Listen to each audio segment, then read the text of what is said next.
Terry McFadden. 8 days after a 2-year-old boy was killed by a stray bullet, police have arrested several people in connection with the horrific crime. 4 adults and 4 juveniles were charged today. Now, 3 are charged with murder, and police say the remaining 5 tried to help cover up the crime.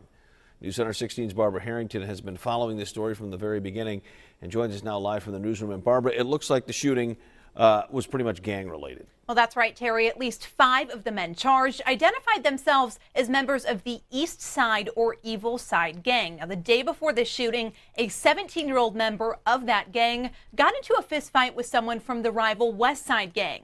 Afterward, they got on social media and discussed having another fight the next day, but this time they brought guns.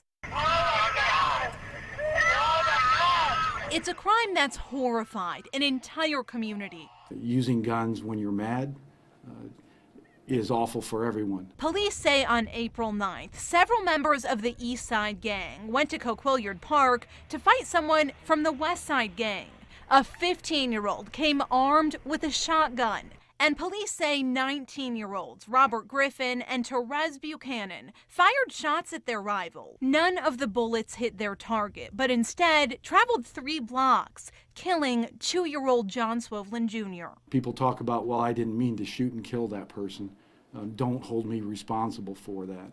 This is a tragic example of why you can't do that. If you're a young kid out there and you're listening to this, leave the gun alone. Leave it alone. Put it down. Police say after the shooting, several of the suspects' friends tried to help them cover the crime up. Court documents show 18-year-old Joshua Hodge initially denied being at the park during the shooting and hid a 15-year-old suspect and 23-year-old Xavier Prim in his home. And a 17-year-old suspect allegedly told police Buchanan and Griffin never fired shots and were instead the intended targets of the shooting. But several kids between the ages of 11 and 13 were playing at the park when it all went down. And they helped police catch the men in their alleged lies. You know, they're brave little kids who saw a horrible event happen in front of their eyes.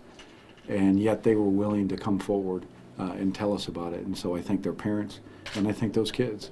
I'm not sure my kids could do what they did. Now, charging documents also state the day after the shooting, police found a 15-year-old and 17-year-old Daniel Williams back at the park. The 15-year-old had 4 spent shell casings that matched the gun that killed baby John.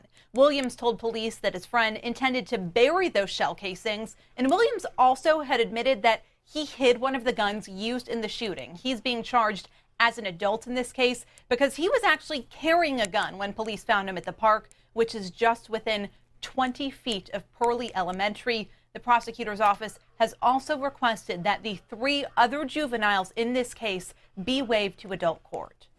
And it shows you what can happen when the community gets involved and helps Absolutely. police in this situation. A key piece of testimony from the 11 through 13-year-olds there. And police are still searching, Barbara, at least for 2 more suspects, right? Oh, well, that's right. 2 of those suspects' name in this case, they say Robert Griffin was last known to be in South Bend, but they have not been able to track him down. And they've received information that Xavier Prim may have left the area. Anyone with information about their whereabouts is asked to call 288-STOP. And police say this case isn't closed yet. They're also seeking additional information about this shooting.